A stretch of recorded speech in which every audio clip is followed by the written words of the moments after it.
ಒಂದು ಟಾಸ್ಕ್ ನಡೆಯುತ್ತೆ, ಪೋಲ್ ಹಿಡ್ಕೊಂಡು ನಿಂತ್ಕೊಳೋದು. ಅದು ನೀವು ಮತ್ತೆ ರಾಶಿಕಾ ಆಡ್ತೀರಾ, ಮತ್ತೆ ಅಶ್ವಿನಿ ಮತ್ತೆ ಧ್ರುವಂತ್ ಅವ್ರು ಆಡ್ತಾರೆ.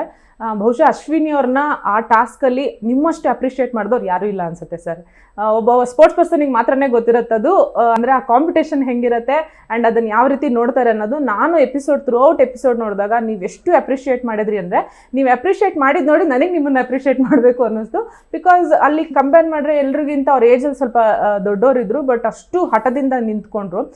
ಹೋಗ್ತಾ ಹೋಗ್ತಾ ನಿಮ್ಮಿಬ್ರು ಬಾಂಡ್ ತುಂಬ ಚೆನ್ನಾಗಾಯ್ತು ಸರ್, ನಿಮ್ಮದು ಮತ್ತು ಅಶ್ವಿನಿ ಅವ್ರದ್ದು. ನೀವು ಅವ್ರನ್ನ ಅಪ್ರಿಷಿಯೇಟ್ ಮಾಡ್ತೀರಿ, ಅವ್ರಿಗೆ ಉತ್ತಮ ಕೊಡ್ತೀರಿ, ಅವ್ರ ಜೊತೆ ಡ್ಯಾನ್ಸ್ ಮಾಡ್ತೀರಿ.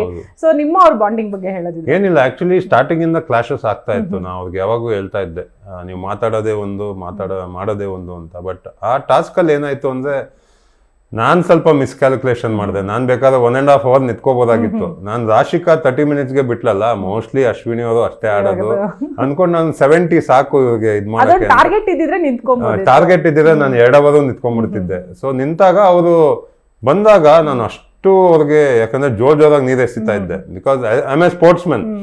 ಒಂದು ಛಲ ಅಂತ ಬರುತ್ತಲ್ಲ, ನನ್ಗೆ ಅರ್ಥ ಆಗ್ತಾ ಇತ್ತು ಎಷ್ಟು ಛಲದಿಂದ ನಿಂತಿದ್ದಾರೆ, ಅಷ್ಟು ಒಂದು ಗೆಲ್ಬೇಕು ಅಂತ. ಅದು ನನಗೆ ಖುಷಿ ಆಯ್ತು. ಸೊ ಅವಾಗ ಒಂದು ಮೈಂಡ್ ಸೆಟ್ ನಂಗೆ ಸ್ವಲ್ಪ ಚೇಂಜ್ ಆಯ್ತು. ಅವಾಗ ಪರವಾಗಿಲ್ಲ, ಇವ್ರಿಗೆ ಒಳ್ಳೆತನೂ ಇದೆ, ಒಂದು ಸ್ಪೋರ್ಟ್ಸ್ಮನ್ಶಿಪ್ ಇದೆ ಅಂತ. ಅದಕ್ಕೆ ಅಪ್ರಿಷಿಯೇಟ್ ಮಾಡಿದೆ. ವೀಕ್ ತುಂಬಾ ಚೆನ್ನಾಗಿ ಆಡಿದ್ವಿ ಅಂತ ಉತ್ತಮನೂ ಕೊಟ್ಟೆ ನಾನು. ಸರ್ ನಿಮಗೆ ಅನ್ಸುತ್ತೆ ಅಶ್ವಿನಿ ಅವ್ರು ಹೋಗ್ತಾ ಹೋಗ್ತಾ ಬದಲಾದ್ರು ಅಂತ? ಯಾಕಂದ್ರೆ ನೀವು ಒಂದಿನ ನೈಟ್ ಕುತ್ಕೊಂಡು ಹೇಳ್ತಿರ್ತೀರಾ, ನಂಗೇನೋ ಅವ್ರ ಮೇಲೆ ಗ್ಯಾರಂಟಿನೇ ಬರ್ತಾ ಇಲ್ಲ, ನನ್ಗೇನೋ ಅವ್ರು ಚೇಂಜ್ ಆಗಿದ್ದಾರೆ ಅಂತಾನೆ ಅನ್ಸ್ತಾ ಇಲ್ಲ ಅಂತ ಹೇಳ್ತೀರಾ. ಅಂದ್ರೆ ಇವಾಗೂ ಆ ಮಾತನ್ನ ಒಪ್ಕೊಂತೀರಾ ಸರ್? ಇಲ್ಲ, ಯಾಕಂದ್ರೆ ಮೇ ಬಿ ಅದೊಂದು ಅವ್ರಿಗೆ ಯಾವಾಗೂ ಪ್ರಾಬ್ಲಮ್ ಆಗೋದು.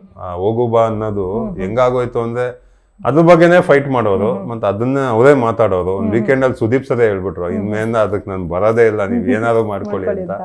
ಮೇ ಬಿ ಅದು ಒಂದು ಬಿಟ್ರೆ ನನಗೆ ಬೇರೆ ಏನು ಅಶ್ವಿನಿಯಲ್ಲಿ ಇಶ್ಯೂಸ್ ಕಾಣಿಸಿಲ್ಲ. Maybe I don't know, ಅದು ಚೇಂಜ್ ಆಗಿದಾರೋ ಇಲ್ವೋ ಗೊತ್ತಿಲ್ಲ. ಸೀಸನ್ನೇ ಮುಗ್ದೋಯ್ತು, ಅವರು ಆಚೆ ಹೆಂಗಿರ್ತಾರೆ ಅಂತ ನನಗೆ ಗೊತ್ತಿಲ್ಲ.